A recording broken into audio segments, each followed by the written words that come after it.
আরে মুভিজ দুধ চিনি কড়া করে ফাইন করে একটা চা বানা দেখি। দুধ চিনি কড়া করে ফাইন করে চা বানা। হ্যাঁ আস্তে হাত দিবি না, হাত ছড়া ছড়া ছড়া হাত ছড়া হাত ছড়া। তোর কাছে আগের যে 313 টাকা পাই বাকি ওই টাকা আগে দিবি, তারপরে তোর দুধ চিনি কড়া করে চা। এখন কোনো বাকি হবে না। এই ধরুন আসামল কিসের জন্য করা হচ্ছে?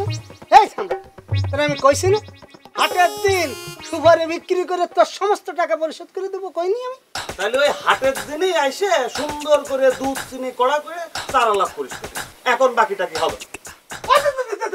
আরে শোনো শোনো তো, আরে ওই কোন আগে আরে এই যে ওই বোতল নিচে কই কই আরে চালা এই চালা কিছু করতে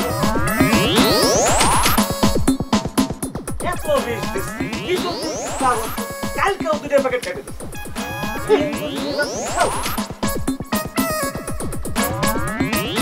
তুমি এলা গিয়ে বসে সকাল সকাল আর কোশি মফিজের কাণ্ড জাগি তুই কোন দেখ? এই তো বাড়ির থেকে আসলাম, আরে আসার সময় তো এক ঘটনা ঘটছে। এক জাদুঘরের হাতে দেখা মাগ না একখান জাদু শিখে ফেলাইলাম। ওরে বাপ রে বাপ, জাদু শিখে ফেলেছিস? কে বিশ্বাস হচ্ছে না? আরে হ্যাঁ মফিজ, তোর তো কপাল খুলে গেছে। হ্যাঁ তোর দোকানে জাদুঘর এসে উপস্থিত। ওরে বাপ রে বাপ, বাহ, খুব মজা লাগতেছে তাই না টিস্কারি দিতে? তুই জাদু শিখেছিস? কে তোর বিশ্বাস হচ্ছে না? জাদু দেখতি? তুই যদি আসমান জাদু না দেখাইতে পারি তাহলে কিন্তু তোর খবর আছে। কিন্তু এক সপ্তাহ যে বিল সবটা তোর পরিশোধ করা লাগবে। 313 টাকা বাকি আছে। 313 টাকা? আচ্ছা, তোর যেহেতু আমার প্রতি কনফিডেন্সই নাই, তাহলে কি আমার একটা জাদু দেখা দে। কি কইস মফিজ? হ্যাঁ হ্যাঁ দেখ। ওরে বাপ রে, জাদু দেখাবে রে, দেখা। জাদু দেখতি? হ্যাঁ প্রমাণ হয়ে যাক, প্রমাণ হয়ে যাক। ঠিক আছে, তাহলে তোরা যদি এতই করছু তাহলে একটা জাদু তো দেখানি লাগে। আচ্ছা, তাহলে সবাই রেডি তো জাদু দেখার জন্য? হ্যাঁ রেডি তো? রেডি? আচ্ছা, ধর এই যে এইটা কি? বিস্কুট। বিস্কুট আমি এবার করে কান দিয়েছিলাম। আমার হাতে কি? বিস্কুট। কয় প্যাকেট? এক প্যাকেট। এই জোরে তো, কয় প্যাকেট? এক প্যাকেট। আচ্ছা, এইবার ধর এই যে বিস্কুটটা, তুই নামে এটা কি? বিস্কুট। হ্যাঁ, তো কয় প্যাকেট? এক প্যাকেট। এখন দেখবি জাদু, বুঝলি? এইটা আমি করলাম কি, আমার পকেটে সান্দা দিলাম।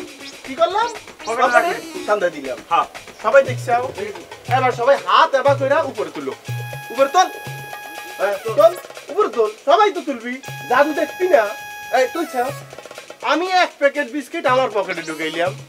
এখন দেখবি জাদু, এই 2 প্যাকেট বিস্কুট হয়ে যাবে। আয় আয় আয় আয়, প্যাকেট ভরে আয়, প্যাকেট ভরে আয়। কবিরের পকেটে আয়, কবিরের পকেটে আয়, আমার পকেটে আয়, 2 পকেটে আয়, 2টা বিস্কিট আয়। ও ফুস! এবার কবির হাত উঠে রাখ। কি দেখি? আরে না, এসে তালি দে। এই আল্লাহ দিতে হয়ে গেছে। 2টা বিস্কিট খেয়ে বানাইলাম। কি জাদু শিখলাম? হাসি দে, হাসি দে, হাসি দে। জাদু দেখতে মাইকে আমি হাসি দে, হাসি দে। তালি তালি তালি তালি তালি। শোনেক কবির, এই প্রতিভা সম্মান করা শিখ ভাই, নাহলে পরে এমন জাদু দিব গ্রামের 2টা কবির হাঁটা শুরু করবি, মানুষ চিনবে না কোনটা অরিজিনাল আর কোনটা নকল। বুঝছিস? তাহলে গেলাম ভাই। দারুণ জাদু।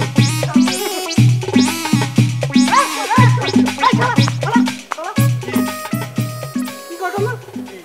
তুই এইরকম একটা আকাম আমার সাথে কিসের জন্য করলি? 100 আকাম আমি করছি না, আকাম তুই করলি। হ্যাঁ, ভাগ্য বলো তো জিনিসটা আমি দেখছি। যদি অন্য কেউ দেখতো তাহলে পা থেকে মাথা পর্যন্ত কষাইতো। এই সামরা, না জানে কোনো কথা কবি না। আরে বুঝলাম তো, তাই বলে গরিবেরটা মাইরে খাওয়া লাগবে কিসের জন্য? তোর এত খাইতে মন চাইছে, তাহলে পরে তুই মন্ডল গেটটা খা। জাদু মন্ডল আর মধু মন্ডল পুরা গ্রাম না নিজেদের দখল করে নিল, যার যেটা পাচ্ছে নিজেদের করে নিচ্ছে। তো তুই বাপের বেটা হইলে তাগেরটা মাইরে খা, দেখি কদ্দুর তোর খাওয়ার শখ আর কদ্দুর খাতি পারিস। হাজলামি করি আর নাম খুঁজে পাচ্ছি এ মন্ডল কথা আমি খাবো। কে? ওরে সামরা, এরা বাপ পুতে মিলে তো তারা দুইজনে গ্রামটা চেষ্টা করছে। নিজেরা খায় ফেলে না, আমি যে খাবো। ওকে চোখে যদি কিছু পড়ে সেটাকে মিস হয়, সেটা জমি জমা হোক, সেটা গাছের তাল হোক, সুপারি হোক, নারকেল হোক, যা ইচ্ছা হোক, ওরা খাবেই খাবে। হ্যাঁ খাবি। আর ওই বাড়ির যে একটা কন্যা আছে তার জন্য নামটা কি? ওই তো সাবানা। ও ওরে সুন্দর রে, কি সুন্দর নাম শাবানা। তার যে চরিত্র, সে হচ্ছে রিনাখা।